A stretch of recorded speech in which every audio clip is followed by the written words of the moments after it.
তায়েববাসী আমার নবীরে চিনতে পারে নাই। তায়েববাসী আমার নবীর উপরে পাথর নিক্ষেপ করে, পাথর নিক্ষেপ করতে করতে সাদা জামা লাল বানিয়ে ফেলছে। প্রত্যেকটা আঘাতে আঘাতে আমার নবীর গায়ের থেকে শুধুমাত্র রক্ত ঝরঝরায়া পড়ে। মাথার ভিতরে আঘাত করে মাথার থেকে রক্ত ঝরায়া পড়ে, আর কানের ভিতরে আঘাত করে কানের থেকে রক্ত ঝরে।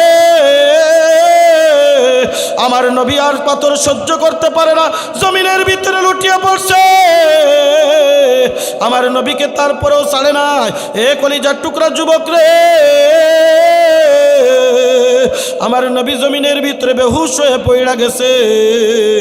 এরপরে তায়েফের দুষ্ট পোলাপান আমার নবীর গায়ের উপরে শুধু পাথর নিক্ষেপ করতেছে, পাথরের স্তূপ জমা হয়ে গেছে। আবু বকর আমার নবীর পাশে নাই, হযরত উমর আমার নবীর পাশে নাই, হযরত আলী আমার নবীর পাশে নাই। আমার নবী আর কথা বলতে পারে না। আমার নবী শুধু আসমানের দিকে তাকায়া আল্লাহর দিকে চাতক পাখির নাই তাকিয়ে চোখের পানি টপ টপ টপ টপ করে ফেলায়। আল্লাহ ডাক দিয়ে কয়, জিবরিল যা যা যা, আবার নবীর একটু নিরাপদ স্থানে নিয়ে যা। হযরতে জিবরিল আমিন পাথরগুলো সরায়, জিবরিল আমিনের চোখের ভিতরে পানি। আমার নবীর এইভাবে পাজা কোলা করে ধরে পাহাড়ের চূড়ায় নিয়ে যায়। পাহাড়ের পাথরে রাখতে বলে, পাথর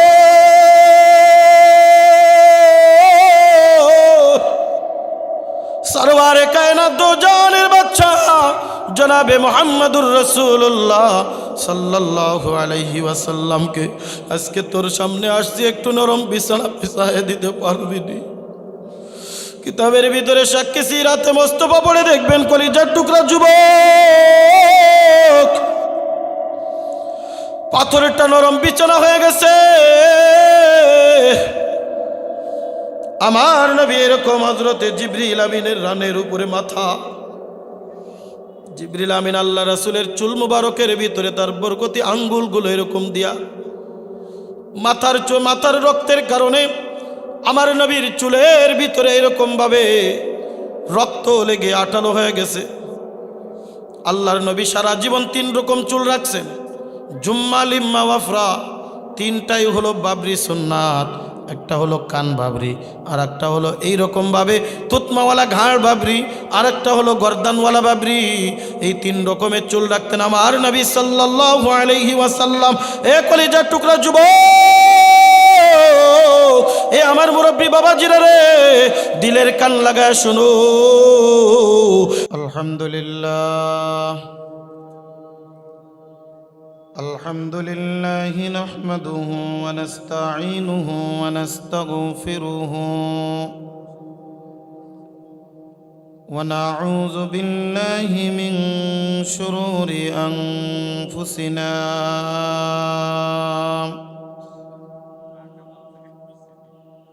ওয়া মিন সাইয়্যাতি আ'মালিনা।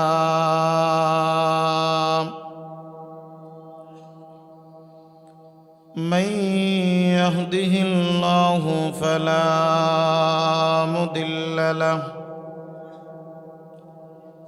ومن يضلله فلا هادي له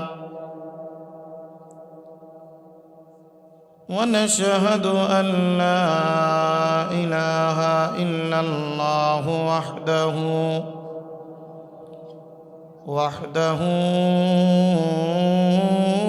لا شريك له ونشهد أن سيدنا وسندنا وحبيب ربنا وطبيبنا وطبيب قلوبنا محمد صلى الله عليه وعلى آله وأصحابه وأزواجه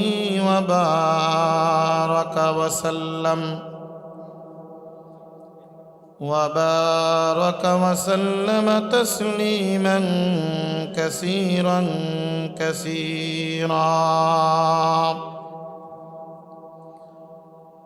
أما بعد فأعوذ بالله من الشيطان الرجيم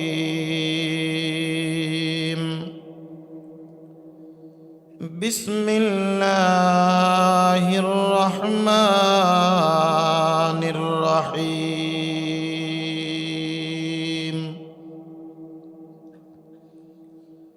يا أيها الذين آمنوا اتقوا الله حق تقاته ولا تموتن إلا وأنتم مسلمون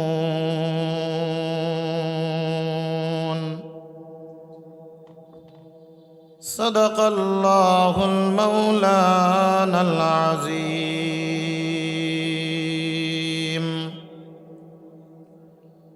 وصدق رسوله النبي الكريم ونحن على ذلك من الشاهدين والشاكرين والحمد لله رب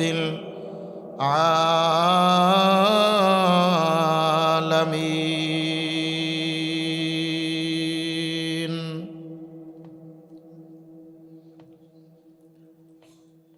الحمد لمن قدر خيرا وخبالا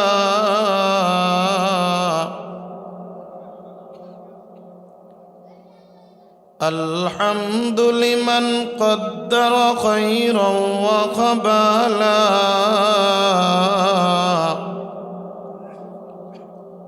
والشكر لمن صور حسنا وجمالا لا ضد ولا ند ولا حد لمولاه لا ضد ولا ند ولا حد لمولاه الآن كما كان ولم يلق زوالا من يدوره مجبوره أي سيد عالم من يدوره مجبوره أي سید عالم دیدار دکھاتے نہیں آواز سنا دو یہاں ہم سب مسافر ہیں قبر آخر ٹھکانا کوئی آگے روانہ ہے کوئی پیچھے روانہ لا الہ الا اللہ لا الہ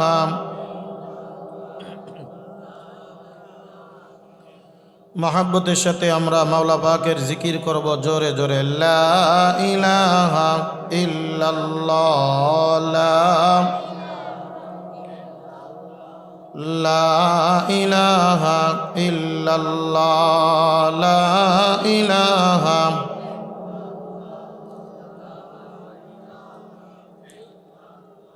নেই কোনো মাবুদ আল্লাহ ছাড়া লা ইলাহা ইল্লাল্লাহ লা ইলাহা ইল্লাল্লাহ মুহাম্মাদুর রাসূলুল্লাহ সাল্লাল্লাহু আলাইহি ওয়াসাল্লাম। আলহামদুলিল্লাহ, ঐতিহ্যবাহী নড়াইল জেলাধীন আশরাফুল উলুম মাদ্রাসা ও এতিমখানা কর্তৃক আয়োজিত আজকের এই 10ম বার্ষিক ওয়াজ মাহফিলের সম্মানিত সভাপতি সাহেব, দেগার হজরতে মুআজ্জাজ মোহতারাম সেরে তাজ ওয়াজিবুল এহতেরাম উলামা ইকরাম,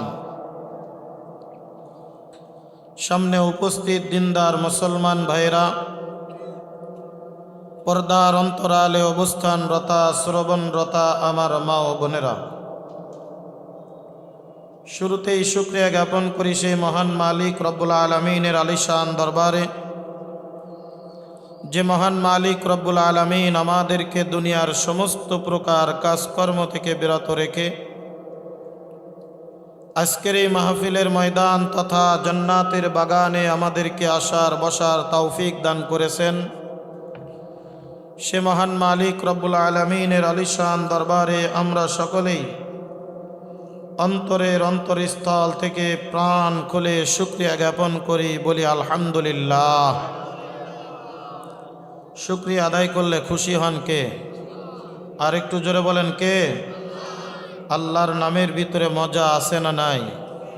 আল্লাহর নামের ভিতরে আলাদা একটা স্বাদ আছে, মজা আছে, শান্তি আছে, যে শান্তি দুনিয়ার সকলেই বুঝে না। কথা বলেন ঠিক কিনা? এই শান্তি যদি আমার আপনার ভিতরে আসে, আমি মনে করব আল্লাহ তাআলা আমার ভিতরে কিছু ঈমান দিয়েছেন। আর যদি এই শান্তি আমার আপনার ভিতরে না আসে, আমি আপনি যদি এই শান্তি অনুভব করতে না পারি, তাহলে মনে করবেন আল্লাহ তাআলা আমার আপনার ভিতরে ঈমান নামক দৌলত দান করেন নাই। এই মজা এবং শান্তি দুনিয়ার সকলেই পায় না, তারাই পায় যারা হলো এই দুনিয়ার মধ্যে আল্লাহর প্রিয় মানুষ। কথা বলেন ঠিক কিনা? আল্লাহর প্রিয় ঈমানদার, আল্লাহর কাছের মানুষ, মুমিন মুত্তাকি মানুষ যারা, তারা আল্লাহর জিকিরের ভিতরে, কোরআন তেলাওয়াতের মধ্যে, কোরআনের আলোচনার মধ্যে, দ্বীনের কথার মধ্যে তারা এমন একটা শান্তি পায় যেই শান্তি দুনিয়ার অন্য কোনো জিনিসের মধ্যে পায় না, দুনিয়ার কোনো কাজের মধ্যে পায় না, দুনিয়ার কোনো কাজকর্মের ভিতরে তারা এটা অনুভব করে না। যেই অনুভবটা নামাজের মধ্যে, জিকিরের মধ্যে, কোরআন তেলাওয়াতের মধ্যে, কোরআনের আলোচনা শোনার মধ্যে তারা অনুভব করে। এ কথা আমার নয়, এ কথা স্বয়ং আল্লাহ পাক রব্বুল আলামিন কুরআনুল কারীমের মধ্যে স্পষ্টভাবে ঘোষণা করে দিয়েছেন। দুনিয়ার মানুষ শোনো, তারাই আল্লাহর দরবারে ঈমানদার, তারাই আল্লাহর দরবারে মুমিন, তারাই আল্লাহর দরবারে মুত্তাকি, তারাই আল্লাহর দরবারে খাঁটি ঈমানদার, যারা দুনিয়ার মধ্যে কোরআন তেলাওয়াতে মজা পায়, যারা দুনিয়ার মধ্যে আল্লাহর জিকিরের মধ্যে মজা পায়। বলেন সুবহানাল্লাহ। আল্লাহ পাক রব্বুল আলামিন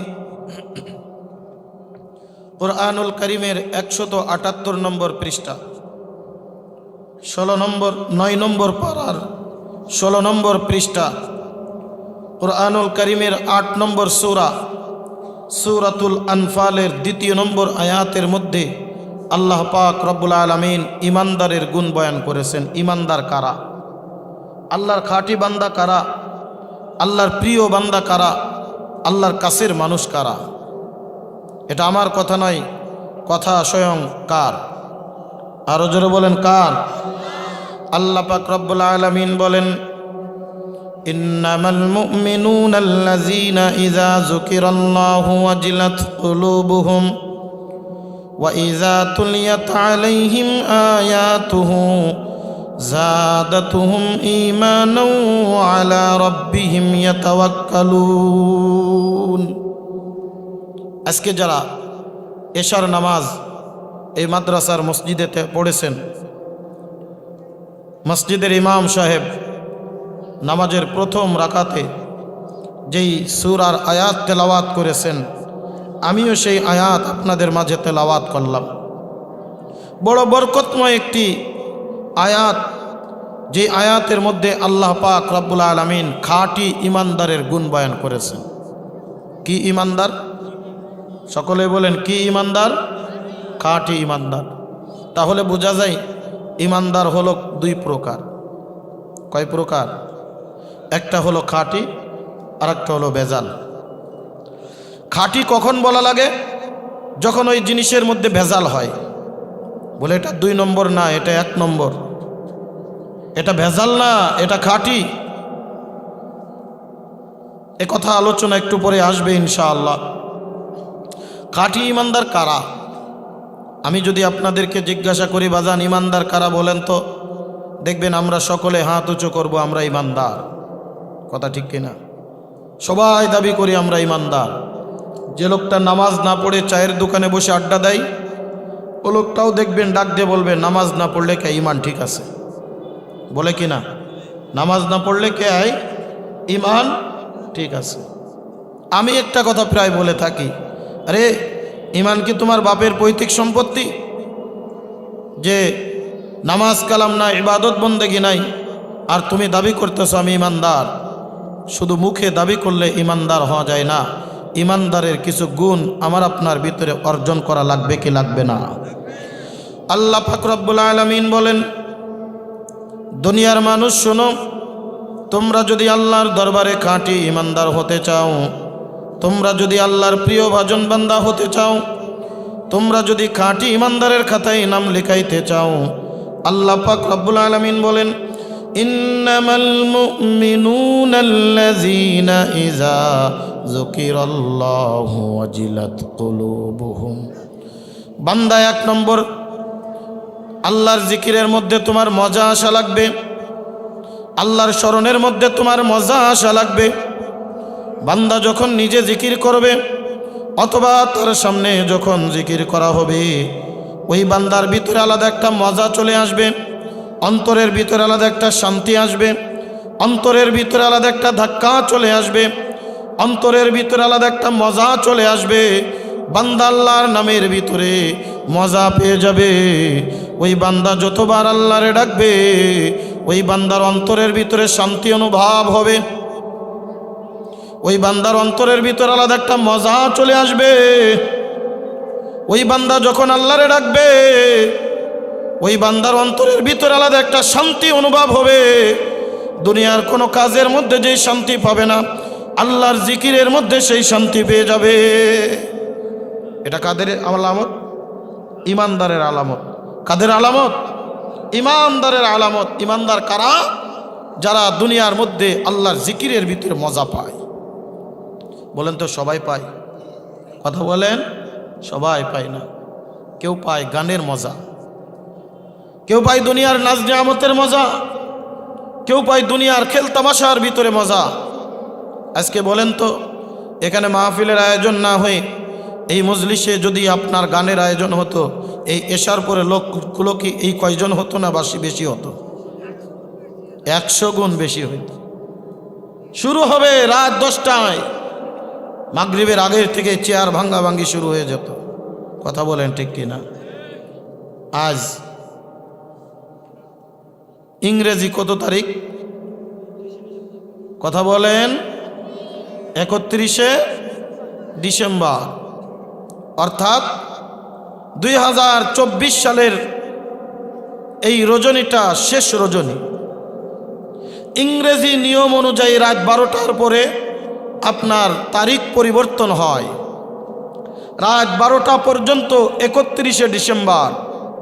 রাত 1টা বেজে গেলে, 12টা 1 মিনিট হয়ে গেলে 1 জানুয়ারি 2025। যেই সময়ে আমরা মাহফিলের আয়োজনে মাহফিলের ময়দানে বসে, জান্নাতের ময়দানে বসে আছি, এই সময়ে এক শ্রেণীর যুবকেরা দুনিয়ার ফাহেশা, দুনিয়ার খারাপ গান বাজনা, হারাম কাজের ভিতরে লিপ্ত হয়ে আছে। কথা বলেন ঠিক কি ঠিক না? যেহেতু আপনাদের শহর একেবারে সংলগ্ন আপনাদের এলাকা, আপনাদের শহরের আশেপাশে খোঁজ নিয়ে দেখেন কতজন অপেক্ষা করতেছে রাত 12টা কখন বাজবে। কত যুবক অপেক্ষা করছে রাত 12টা কখন বাজবে, কত যুবতী অপেক্ষা করছে রাত 12টা কখন বাজবে। আর আমি কখন ওই ফটকা ফুটাইতে পারবো, আর আমি কখন হ্যাপি নিউ ইয়ারের নামে কখন আমি সেই বেলুন ফুটাবো আর ধনুষ উড়াবো, এটা নিয়ে অনেক যুবক যুবতী, অনেক বৃদ্ধ পর্যন্ত চাতক পাখির ন্যায় রাত 12টার অপেক্ষা করতেছে। কথা বলেন ঠিক কিনা? বর্তমান অবস্থা এমন একটা পর্যায়ে চলে গেছে, যুব সমাজ অধঃপতনের দিকে, যুব সমাজের অবস্থা এমন অবস্থা হয়ে গেছে, গুনাহের কাজের দিকে ধাবিত, পাগলের মতো ধাবিত হচ্ছে। আমরা বুখারী শরীফের একটি হাদিস আছে, আল্লাহর হাবিব সাল্লাল্লাহু আলাইহি ওয়াসাল্লাম বলেন, শেষ জামানার মধ্যে এমন একটা জামানা আসবে যখন মানুষ হাসতে হাসতে জাহান্নামে যাবে। কথাটা খেয়াল দিয়ে শুনবেন, দিলের কানে শুনবেন, হাসতে হাসতে জাহান্নামে যাবে। আমরা যখন বুখারীর ভিতরে হাদিসটি পড়েছি তখন অবাক হয়ে হুজুরের কাছে জিজ্ঞাসা করেছি, হুজুর, মানুষ হাসতে হাসতে জাহান্নামে কেমনে যাবে? কারণ জাহান্নাম তো একটি কঠিন খারাপ জায়গা, আযাবের জায়গা। জাহান্নামে শুধু আগুন আর আযাব, এই জাহান্নামে হাসতে হাসতে কেমনে যাবে? তখন আমাদেরকে বলা হয়েছিল, এখন বুঝবা না, সময় হলে বুঝে আসবে। আমরা ছাত্রদেরকে হাদিস পড়াই। আমি নিজে বুখারী শরীফের ভিতরে হাদিসটি যখন পড়াই তখন অনেক সময় বুঝে আসতো না, এখন মোটামুটি বুঝে আসে কেমনে হাসতে হাসতে জাহান্নামে যাবে। এই যে যারা দেখবেন হ্যাপি নিউ ইয়ারের নামে অহেতুক ফাহিশা কাজকর্মের ভিতরে লিপ্ত, নববর্ষ উদযাপনের নামে হারাম কাজের ভিতরে লিপ্ত, বলেন তো এরা আনন্দে করে নাকি এরা অখুশি হয়ে করে? কথা কয় না? আমার কথা কি বুঝতে কষ্ট হয়? এরা কি এটা আনন্দে করে নাকি এটা বেজার হয়ে করে? আনন্দ উল্লাসের মধ্যে করে। তাদেরকে জিজ্ঞাসা করবেন, আপনি কেন এটা করতেছেন? বলে, হুজুর বোঝেন না, একটা বছর পার হয়ে যাচ্ছে, একটা বছর চলে যাচ্ছে, নতুন আর একটা বছর আসতেছে, একটু আনন্দ করব না? একটু উল্লাস করব না? দেখবেন তাদের ভিতরে আবার ফতোয়াও আছে, ইসলামে কি আনন্দ করা নিষেধ? ইসলামে কি উল্লাস করা নিষেধ? আমরা বলি না, ইসলাম আনন্দ উল্লাস করতে নিষেধ করে না, কিন্তু ইসলাম ফাহিশা কাজকর্ম করতে নিষেধ করে। জোরে কোন কথা ঠিক কিনা? ইসলামের ভিতরে আনন্দ আছে, ইসলামের ভিতরে উল্লাস আছে, ইসলামের ভিতরে হাসি আছে, ইসলামের ভিতরে মজাক আছে, তবে তার একটা লিমিট আছে। লিমিট ছাড়া হাসিক মজাক আল্লাহর নবী পছন্দ করতেন না, ইসলামও পছন্দ করে না। হাসি ঠাট্টার নামে আনন্দ, মজাকের নামে হারাম কাজ, হাসি ঠাট্টার নামে আনন্দ উল্লাসের নামে ফাহিশা কাজকর্ম করা, যুবক যুবতী একটা মাঠের মধ্যে গিয়ে নিয়ে হয়তো নাচানাচি করা, গান বাজনার আয়োজন করা, এটা কখনোই ইসলাম সমর্থন করে না। ইসলাম কখনো এগুলো মান্য করে না। আল্লাহ পাক রব্বুল আলামিন ইসলামের মধ্যে আনন্দ করার জন্যে আমাদের জন্য দুইটা দিন নির্ধারণ করেছেন, দুইটা ঈদ নির্ধারণ করেছেন। দুইটা ঈদ আমাদের জন্যে আল্লাহ পাক রব্বুল আলামিন বাজেট করেছেন, যেটা একটা হলো ঈদুল ফিতর আর একটা হলো ঈদুল আজহা। জোরে কোন কথা ঠিক কিনা? এই যে আগামী মাস, আজকে মনে করেন জানুয়ারি শুরু হলো, ফেব্রুয়ারির শেষে অথবা জানুয়ারির শুরুতে 1 অথবা 2 তারিখে পবিত্র মাহে রমজান আসবে। মাহে রমজানের পরে আল্লাহ পাক রব্বুল আলামিন আমাদের জন্য একটি দিন নির্ধারণ করেছেন, শাওয়াল মাসের 1 তারিখ, যেটা ঈদুল ফিতর। দীর্ঘ একটা মাস পর্যন্ত আমার উম্মত, আল্লাহর নবী বলেন, আমার উম্মতেরা সিয়াম সাধনা করে ক্লান্ত হয়ে যাবে। আল্লাহ পাক রব্বুল আলামিন তাদেরকে আনন্দ করার জন্যে, উল্লাস করার জন্যে একটা দিন নির্ধারণ করেছেন, যেই দিনের নাম হলো ঈদুল ফিতর। অর্থাৎ এই দিন বান্দারা ঈদগাহে যে নামাজ পড়বে, নামাজের পরে তারা নিজেরা কোলাকুলি করে আনন্দর বহির প্রকাশ ঘটিয়ে দিবে। আরেকটা হলো জিলহজ মাসের 10 তারিখ ইয়াউমুন নাহার যাকে বলে, ঈদুল আযহা যাকে বলে, কুরবানির মাধ্যমে আনন্দ করবে। দুইটা দিন আল্লাহ পাক রব্বুল আলামিন আনন্দ করার জন্য রেখেছেন। হ্যাপি নিউ ইয়ারের নামে যে আনন্দ করা হয়, বিশেষ করে বর্তমান সময়ে যুবক যুবতীরা যেভাবে ধনুষ উড়িয়ে আর পটকাবাজি ফুটিয়ে যেই নাচা গানার মাধ্যমে বর্ষবরণ করে, এটা কখনো ইসলাম সমর্থন করে না, এটা কখনো ইসলাম মান্য করে না। বরং ইসলাম বলে একটা বছর আমার আপনার থেকে হায়াত চলে যাচ্ছে, তার জন্যে আল্লাহর কাছে দোয়া করতে থাকো, ইস্তেগফার করতে থাকো। আল্লাহ পাক রব্বুল আলামিন নির্দিষ্ট একটা সময় দিয়ে পৃথিবীর জমিনে আমাকে পাঠিয়েছেন। প্রত্যেকটা মানুষকে আল্লাহ পাক রব্বুল আলামিন নির্দিষ্ট একটা সময় দিয়ে দুনিয়ার জমিনের ভিতরে প্রেরণ করেছেন। মানব জাতি সৃষ্টি করার পরে আল্লাহ পাক রব্বুল আলামিন প্রত্যেকটা মানুষের কপালের ভিতরে তার বয়স কতদিন দুনিয়ার জমিনে থাকবে আল্লাহ পাক সেটা লিপিবদ্ধ করে দিয়েছিলেন। তার বাস্তব ঘটনা বললে বুঝে আসবে। হযরতে নবীনা আদম আলাইহিস সালাতু ওয়াস সালাম আমাদের আদি পিতা। আল্লাহ পাক রব্বুল আলামিন আদি পিতা আদম আলাইহিস সালাতু ওয়াস সালামকে সৃষ্টি করার পরে ডান পাশের থেকে তার সন্তানেরা যা ছিল কিছু সন্তানদেরকে আল্লাহ তাআলা বানাইলেন, আর বাম কাদের থেকে কিছু সন্তান পাঠাইলেন। আদম আলাইহিস সালাম ডান দিকে তাকান, মনটা বড় খুশি হয়ে যায়, বড় মুস্কি মুস্কি হাসে। আর বাম দিকে যখন তাকান মনটা বড় বেজার হয়ে যায়, মুখটা বড় কালা হয়ে যায়। তাক দিয়ে বলে, তুমি কেন মুখটা খুশি করলা আর বেজার করলা? বলে, দেখি ডান দিকে যারা তাদের চেহারা কত উজ্জ্বল, আর বাম দিকে যখন তাকায় দেখি তাদের চেহারা কত কুৎসিত। আল্লাহ পাক রব্বুল আলামিন বলে, হে আদম, তোমার ডান কাদের থেকে যাদেরকে আমি পাঠাইলাম, ডান পাশে যারা তোমার অবস্থান করতেছে, এই পৃথিবীর জমিনের তোমার সন্তানেরা, যাদেরকে আমি ক্ষমা করে মাফ করে আমি যাদেরকে জান্নাতি হিসেবে কবুল করব, তাদেরকে আমি তোমার ডান পাশে পাঠায়া দিলাম। আর যারা জাহান্নামী হবে তাদেরকে আমি বাম পাশে নিয়ে আসলাম। আল্লাহর নবী আমাদের আদি পিতা হযরতে আদম আলাইহিস সালাম ডান দিকে তাকাইলেন, দেখে স্পেশাল কিছু লোকজন রয়ে গেছে, ভিআইপি পারসন। দেখেন না, সব জায়গায় ভিআইপিদের জন্য কিছু জায়গা থাকে। হ্যাঁ, ভিআইপি যাদেরকে আল্লাহ তাআলা ভিআইপি করেছেন, বলেন তো আল্লাহর কাছে দুনিয়ার প্রেরিত ভিআইপি কারা? নবী এবং রাসূল যারা, কথা বলেন ঠিক কিনা? তারা কি ভিআইপি? আল্লাহর মনোনীত হলেন তারা। এই জন্য নবী আলাইহিস সালাতু ওয়াস সালামগণ নিষ্পাপ মাসুম, তাদের জীবনে কোনো গুনাহ নাই, গুনাহ করে নাই তারা। নিষ্পাপ করে দুনিয়ার জমিনের ভিতরে আল্লাহ পাক রব্বুল আলামিন প্রেরণ করেছেন।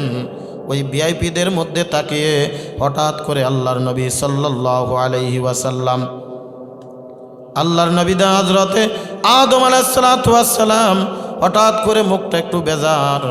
আল্লাহ ডাক দিয়ে কয়, আদম, তুমি ভিআইপি পারসনের দিকে তাকিয়ে হঠাৎ করে তোমার মুখটা কেন বেজার হয়ে গেল? আল্লাহর নবী আদম আলাইহিস সালাম ডাক দিয়ে বলে, আল্লাহ, আমি প্রত্যেকের কপালে তার হায়াতগুলি দেখতে পাচ্ছি, কে কতদিন দুনিয়ার জমিনের ভিতরে বাঁচবে। আমি দেখতেছি এত সুন্দর চেহারাওয়ালা একটা সন্তান, সে মাত্র দুনিয়ার জমিনের ভিতরে 40 বছর বাঁচবে। তাহলে আল্লাহ তাআলা এই মানব জাতি সৃষ্টি করে তার কপালের ভিতরে হায়াত লিপিবদ্ধ করে দিয়েছেন। যেই কথা বলতে গিয়ে আমি এই কথাটা বলতেছিলাম। আল্লাহ পাক ডাক দিয়ে বলে, তুমি কি তাকে চিনো? বলে, না, কিন্তু আমার সন্তান মনে হচ্ছে ভিআইপি, কোনো নবী হবে, রাসূল হবে। আল্লাহ পাক ডাক দিয়ে বলেন, তিনি আমার মনোনীত একজন ব্যক্তি, যার নাম হলো দাউদ। যার নাম কি? হযরতে দাউদ আলাইহিস সালাতু ওয়াস সালাম। আল্লাহর কাছে ডাক দিয়ে বলে, রব্বুল আলামিন, মাত্র 40 বছর বয়স। ডাক দিয়ে বলে, এটাই তার জন্য নির্ধারিত। হযরতে আদম আলাইহিস সালাম ডাক দিয়ে বলে, ওগো রব্বুল আলামিন, আমার হায়াত কতদিন? আল্লাহ তাআলা তার হায়াতকে সামনে রাখলেন। সামনে রাখার পরে দেখে আদম আলাইহিস সালাম এই দুনিয়ার জমিনে বেঁচে থাকবে 1000 বছর। জোরে কোন আল্লাহু আকবার। কত বছর? 1000 বছর। হযরত আদম আলাইহিস সালাম বলে, আমি আমার সন্তানকে কিছু গিফট করতে চাই, আমি আমার সন্তানকে কিছু হাদিয়া দিতে চাই। বলে, সেটা তোমার ইচ্ছা। ডাক দে বলে, রব্বুল আলামিন আমার সন্তান দাউদকে আমার জীবনের হায়াতের থেকে 60 বছর আমি তাকে দান করে দিলাম, অর্থাৎ 40 বছর হায়াত, আমার হাদিয়া হলো 60। তার মানে 100 বছর দাউদ আলাইহিস সালাম দুনিয়ার জমিনে বেঁচে থাকবে। তাহলে হায়াত কি নির্ধারিত নাকি অনির্ধারিত? কথা বলেন। প্রত্যেকের জন্য হায়াত নির্ধারিত। বন্ধুগণ আমার গভীর মনোযোগ। আমরা অনেকেই বলে থাকি, বাবা তোমার বয়স কত হয়েছে? বলে 40 বছর। বলে, তোমার বয়স তো অনেক বাড়ছে। বলে কি বলি না? অনেক বেশি। বলে, না, হায়াত বাড়ে না কমে। কথা বলেন, হায়াত বাড়ে না কমে। আল্লাহ তাআলা নির্দিষ্ট একটা সময় দিয়ে এই পৃথিবীর জমিনে আমাকে আপনাকে প্রেরণ করেছেন। এই নির্দিষ্ট সময় শেষ, আজরাইল সাথে সাথেই আমার আপনার জান কবজ করে নিয়ে যাবে। জোরে কোন কথা ঠিক কিনা? ফাইজা জাআ আজালুহুম লা ইস্তাখিরুনা সাআতাও ওয়া লা ইস্তাকদিমুন।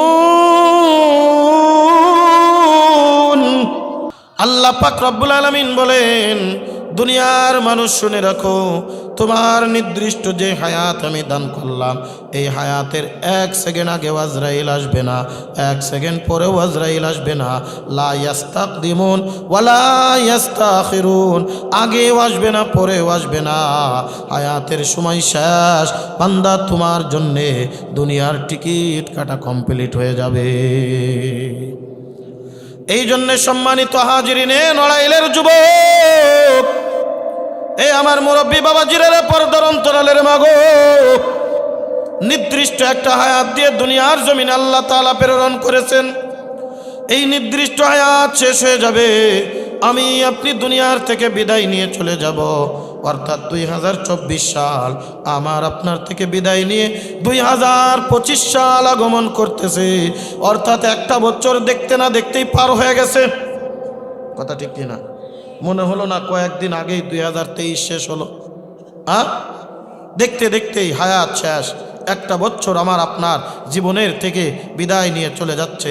এই কারণে দেখবেন, যারা স্কুল কলেজ অথবা মাদ্রাসায় লেখাপড়া করেছেন, ক্লাস 4, 5, 6, 7-এ দেখবেন বাংলা বইয়ের সাথে বাংলা ব্যাকরণ পড়ানো হয়। বাংলা ব্যাকরণের মধ্যে রচনা আছে, কি আছে না নাই? রচনার ভিতরে সবথেকে গুরুত্বপূর্ণ একটা রচনা হলো সময়ের রচনা। দেখবেন এই সময়ের রচনা যারা পড়েছেন, যারা লিখেছেন, সর্বপ্রথম লেখা থাকে, সময় নদীর স্রোতের ন্যায় বয়ে যায়, সময় কারোর জন্য অপেক্ষা করে না, সময় নদীর স্রোতের ন্যায় বয়ে যায়। আল্লাহ পাক রব্বুল আলামিন নির্দিষ্ট সময় দিয়ে আমাদেরকে দুনিয়ার জমিনে প্রেরণ করেছেন। নির্দিষ্ট সময় শেষ হয়ে যাবে, আমার আপনার থেকে আজরাইল আলাইহিস সালাতু ওয়াস সালাম জান কবজ করে নিয়ে যাবে। অর্থাৎ একটা বছর আমার আপনার থেকে যখন সময় চলে গেল, একটা বছরের হিসাব নিকাশ আজকের রজনীতে আমাকে আপনাকে করা লাগবে। অর্থাৎ 1 বছর আমি কি করলাম, যাকে বলে মুহাসাবা। নিজের নফসের মুহাসাবা করো। যদি কোনো ব্যক্তি তার নফসের মুহাসাবা করতে পারে, মুহাসাবা মানে আত্মসমালোচনা, নিজের সমালোচনা নিজে করো। আজকে তো আমরা মানুষের সমালোচনা করার জন্য পাগল। কথা কন ঠিক কি ঠিক না? একজন আরেকজনের সমালোচনায় লিপ্ত। এক জায়গায় 2 জন লোক বসলে, 3 জন লোক বসলেই দেখবেন অন্য আরেকজনের সমালোচনা শুরু হয়। কথা বলেন ঠিক কি ঠিক না? কিন্তু কেউ নিজের চরকায় তেল দেয় না।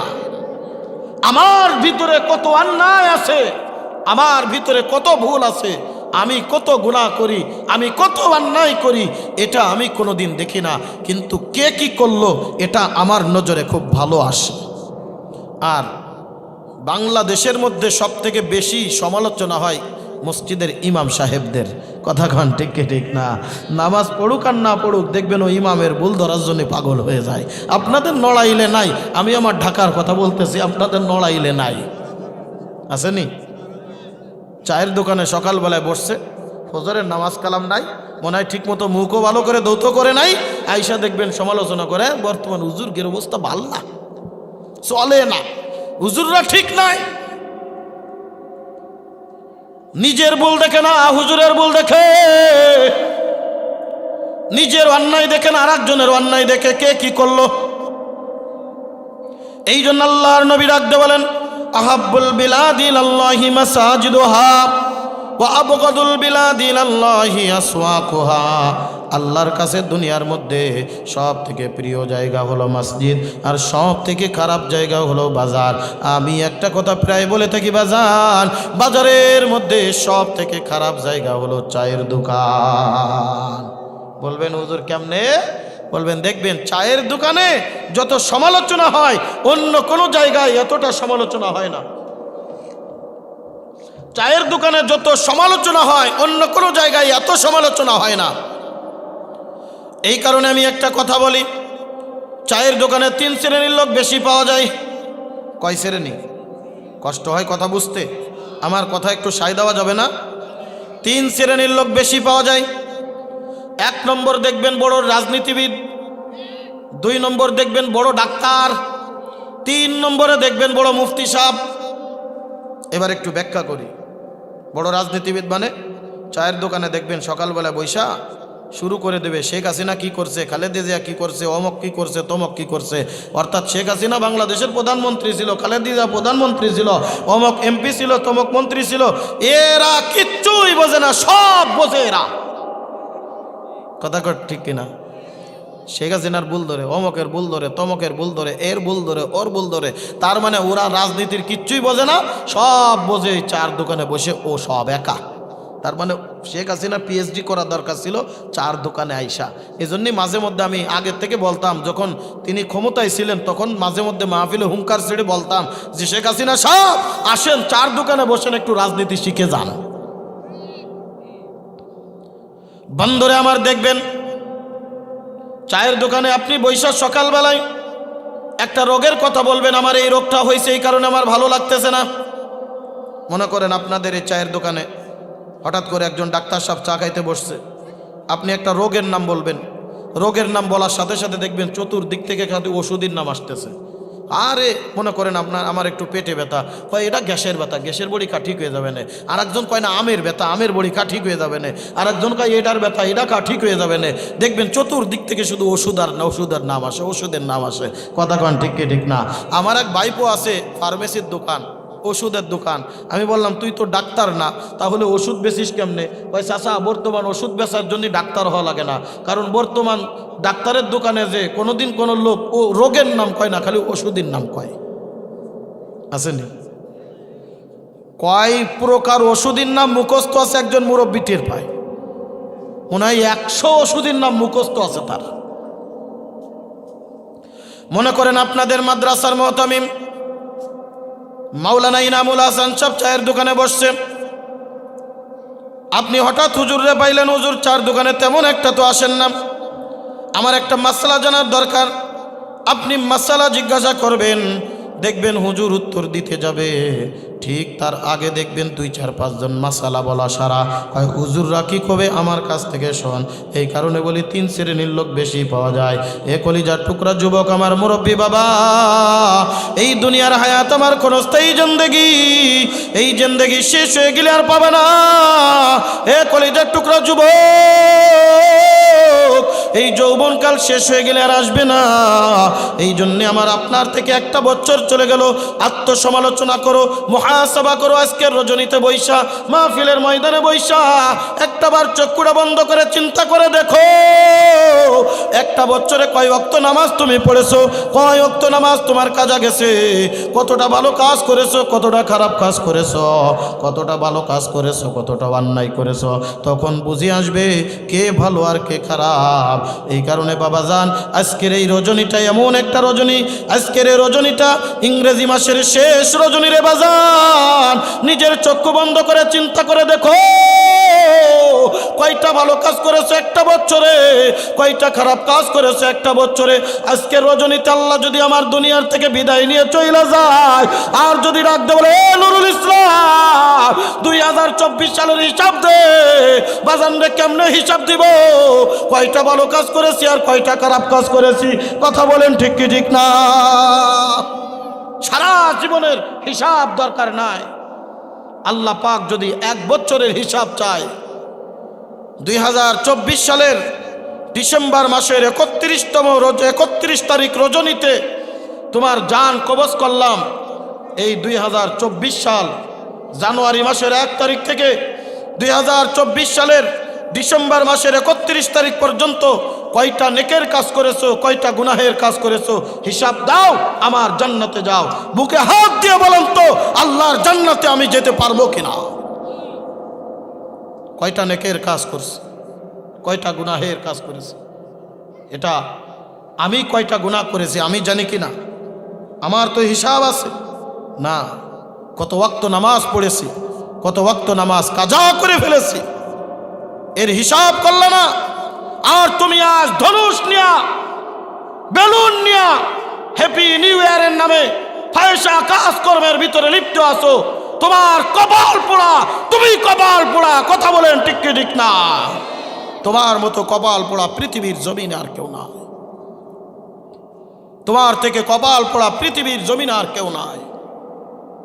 আল্লাহ যদি আমার আপনার হিসাব নেয়, আমি কেমনে আল্লাহর দরবারে পার পাবো? একটাবার চিন্তা করে দেখছেন? একটাবার খেয়াল করে দেখছেন? আল্লাহ যদি আমাকে ধরেই বসে, নুরুল ইসলাম তোমার জীবনের হিসাবটা আমাকে দিয়ে যাও, তোমার জীবনে কয়টা নেকের কাজ করেছো, কয়টা গুনাহের কাজ করেছো, একটা বছরে কতবার আল্লাহকে তুমি ডাকতে পেরেছো, একটা বছরে কত ওয়াক্ত নামাজ তুমি পড়তে পেরেছো, একটা বছরে কতবার তুমি তেলাওয়াত করতে পেরেছো, একটা বছরে কতবার তুমি আল্লাহর নাম স্মরণ করতে পেরেছো, একটা বার তুমি কত ওয়াক্ত নামাজ পড়তে পেরেছো, একটা বছরে কত ওয়াক্ত তাহাজ্জুদের নামাজ পড়েছো, একটা বছরে কতবার তুমি আওয়াবিন নামাজ পড়েছো, একটা বছরে কতবার তুমি ইশরাকের নামাজ পড়েছো, একটা বছরে কতবার তুমি চাষতের নামাজ পড়েছো। কলিজার টুকরা যুবক রে, এ আমার মুরব্বী বাবাজিরা, কতবার পড়েছে আমি নিজে জানি। এমনও বছর চলে যায় ঠিক মতো নামাজ পড়তে পারি না, ঠিক মতো আল্লাহর ইবাদত করতে পারি না, আল্লাহর সাথে সম্পর্ক তৈরি করতে পারি না রে বাজান। ওই অন্ধকার কবরে যদি ধরা খাইয়া যায়, ওই অন্ধকার কবরে বাঁচানোর মতো কেউ থাকবে না। ওই অন্ধকার কবরে আমাকে আপনাকে একাই থাকা লাগবে। ওই অন্ধকার কবরে এমন একটা জায়গা রে বাজান, এ নড়াইলের যুবক, এ কলিজার টুকরা বাবাজিরা রে, এই দুনিয়ায় কত মানুষ আমার সঙ্গী আছে, অন্ধকার কবরে আমার আপনার সঙ্গী কেউ থাকবে না। আপনজন আত্মীয় স্বজন পাড়ায়া পাড়া কবর দিয়ে চলে আসবে। একটাবার চক্ষুটা বন্ধ করে দেখো, আমার আপনার বয়সী কত যুবক অন্ধকার কবরে, আমার আপনার বয়সী কত মানুষ অন্ধকার কবরে শুইয়া আছে। আমরা একসাথে ছোট্টকালে খেলাধুলা করেছিলাম, একসাথে চলাফেরা করেছিলাম, আজকে তারা দুনিয়ার জমিনের মধ্যে নাই। এ বাজান চক্ষুটা বন্ধ করে দেখো, ছোট্টকালে কত জনের সাথে একসাথে খেলাধুলা করেছিলাম, আজকে তারা দুনিয়ার জমিনের মধ্যে নাই। কত মানুষ রাত্রে ঘুমাইয়া সকালবেলায় উঠতে পারে না রে যুবক, কত মানুষ রাত্রে ঘুমাইয়া সকালবেলায় উঠতে পারে নাই। এই কারণে আমি একটা কথা প্রায় বলে থাকি রে বাজান, রাত্রে ঘুমাইয়া সকালে উঠতে পারলে আগামীকাল, আর যদি উঠতে না পারি তাহলে পরকাল। জোরে কোন কথা ঠিক কিনা? আজ মরলে কাল 2 দিন, এ কলিজার টুকরা যুবক রে, কি নিয়া মাওলার কবরে যাবা, কি নিয়া মাওলার কবরে যাবা? আমার খুতবার ভিতরে তেলাওয়াতকৃত আয়াত আমার আল্লাহ পাক রব্বুল আলামিন ডাক দিয়ে বলে, দুনিয়ার মানুষ শুনো শুনো, এই মাওলার কবরে আসাই লাগবে। বান্দা তুমি যতই কিছু করো না কেন, মরণ থেকে যতই পালাও, পালানোর পথ খুঁজে পাবে না। মরণ তোমার লইবে গিরিরে যুবক, এ কলিজার টুকরা মুরব্বী বাবা জিরা রে, এ পর্দার অন্তরালে রে মাগো, এই চিরকাল এই দুনিয়ার জমিনে যখন আসছি, একদিন না একদিন আমাকে দুনিয়ার থেকে বিদায় নিয়ে যাওয়া লাগবে। কেউ চিরকাল থাকতে পারবো না। কোটিপতিও দুনিয়ার থেকে যাবে, ভ্যান চালকও দুনিয়ার থেকে যাবে, পুরুষও দুনিয়ার থেকে যাবে, মহিলাও দুনিয়ার থেকে যাবে। কতক্ষণ ঠিক কি ঠিক না? এমন কি আছে যে আমার বয়স হয়নি? এরকম কেউ বলতে পারবেন? এই হায়াতের কোনো গ্যারান্টি নাই, নিঃশ্বাসের কোনো বিশ্বাস নাই। এই দুনিয়া হলো একটা প্রবাস জিন্দেগি। মিসাল দেওয়া যায়, একটা প্রবাস জিন্দেগি হলো এই দুনিয়া। কারণ বলেন তো, প্রবাস জিন্দেগিতে মানুষ চিরকাল থাকে নাকি 2-4-5 বছরের একটা মেয়াদ নিয়ে থাকে? আমি একটা কথা প্রায় বলি, আমার বাবাজান, প্রবাস জিন্দেগির একটা মেয়াদ আছে। আপনি 5 বছরের একটা ভিসা করে সৌদি গেলেন, লন্ডন আমেরিকায় গেলেন, আপনি যদি সরকার বিরোধী অকারেন্স না করেন, তাহলে 5 বছরের মধ্যে ওই সরকার আপনাকে আপনার দেশে পাঠাইতে পারবে না। আপনি যদি ব্ল্যাক লিস্টে না যান, আপনি যদি রেড কালার এনে চলে না যান, আপনাকে সেখান থেকে ফেরত পাঠাবে না। কিন্তু এই দুনিয়ার জিন্দেগি কতদিন আমি আপনি বাঁচবো, আমার আপনার কোনো খবর নাই। কথা বলেন ঠিক কি ঠিক না? আমি আপনি জানি না আমার আপনার হায়াত কতদিন। কত মানুষ ডাক্তার হাসপাতাল থেকে বলে দিয়েছে এ আর বাঁচবে না, এ আর বাঁচবে না, একে বাড়ি নিয়ে যে ভালোভাবে খাওয়া দাওয়া করান। অথচ তারপরেও 2-4-5-10 বছর দুনিয়ার জমিনে বেঁচে থাকে। কথা বলেন ঠিক কিনা? যার বাস্তব নজির আমি নিজে আমার নিজের জীবনের, আমার নিজের পরিবারের, আমার নিজের বাবা এবং মায়ের একটি ইতিহাস। গত রমজানের 19 রমজান আমার আব্বা দুনিয়ার থেকে বিদায় নিয়ে চলে গেছে। তার থেকে 4 বছর আগে আমার মা দুনিয়ার থেকে বিদায় নিচ্ছে। আমার মা বড় সুস্থ মানুষ ছিল, তেমন কোনো রোগ বালা মুসিবত ছিল না। আমার আব্বার 2টা কিডনি নষ্ট ছিল, 2টা কিডনি নষ্ট, ডায়ালিসিস করতে হতো। ক্রিটিনাইন 14-15 পর্যন্ত চলে গেছে। যারা একটু ফার্মেসির অবস্থা বুঝেন তারা বুঝবেন। আমি নিজে আমার বাবার সাথে 21 দিন পর্যন্ত ঢাকা মুগদা মেডিকেল কলেজ হাসপাতালে 21 দিন পর্যন্ত অবস্থান করেছিলাম। 21 দিন পর্যন্ত তার পিসাব পায়খানা সব কিছু বন্ধ। 19 দিনের দিন ডাক্তার আমারে ডাকতে বলে, আপনি একজন আলেম মানুষ, ধৈর্য ধরতে পারবেন, আপনারে বলে দিচ্ছি 19 দিন পর্যন্ত যখন পিসাব পায়খানা হয় না, আব্বা পাগলের মতো হয়ে গেছে। আমি চোখের পানি ফেলে কতবার আল্লাহর কাছে ডাকতে বলেছি, আল্লাহ হায়াত থাকলে সুস্থ করে দাও, হায়াত না থাকলে দুনিয়ার থেকে নিয়ে চলে যাও। সন্তান হিসেবে বাবার এই অবস্থা দেখতে পারি না। নিজের কাপড় খুলে উলঙ্গ হয়ে ঘুরে বেড়াতো। একটা দিন যদি আমার পিসাব পায়খানা ঠিক মতো না হয়, শরীরের ভিতরে অশান্তি। 19টা দিন পর্যন্ত যেদিন আব্বা পিসাব পায়খানা নাই, পাগলের মতো 19 দিনের দিন ডাক্তার আমারে ডাকতে বলে, হুজুর অ্যাম্বুলেন্স ঠিক করেন, আপনার আব্বা দুনিয়ার থেকে বাঁচার কোনো উপায় নাই। আমরা দেখলাম 5 সদস্য বিশিষ্ট একটা কমিটি গঠন করেছিলাম। একটা কমিটি গঠন করে আপনার আব্বাকে নিয়ে রিসার্চ করেছি, কিন্তু কোনো ট্রিটমেন্ট পর্যন্ত খুঁজে পাইলাম না। একটা অ্যাম্বুলেন্স ঠিক করেন, আগামীকাল আপনার আব্বাকে আমরা ডিসকাস করে দিব, আর এখানে রাখবো না, বাঁচবে না, দুনিয়ায় বেশি দিন বাঁচবে না। যে কয়দিন বাঁচে বিরক্ত করে যাবে, বাড়িতে যে সুন্দর করে খাওয়ায় দাওয়ায় বিদায় দিয়ে দেন, এখানে রাখার কোনো প্রয়োজন নাই। ফজরের নামাজের সময়, তাহাজ্জুদের সময় মুগদা মেডিকেল কলেজ হাসপাতালের নিচে মসজিদের ভিতরে নামাজ পড়ে আমি চোখের পানি ফেলে আল্লাহর দরবারে ডাকতে বলেছিলাম, সন্তান হিসেবে বাবার এই কষ্ট সহ্য করতে পারি না, যদি হায়াত থেকে নাত বাঁচায় দাও, সুস্থ করে দাও।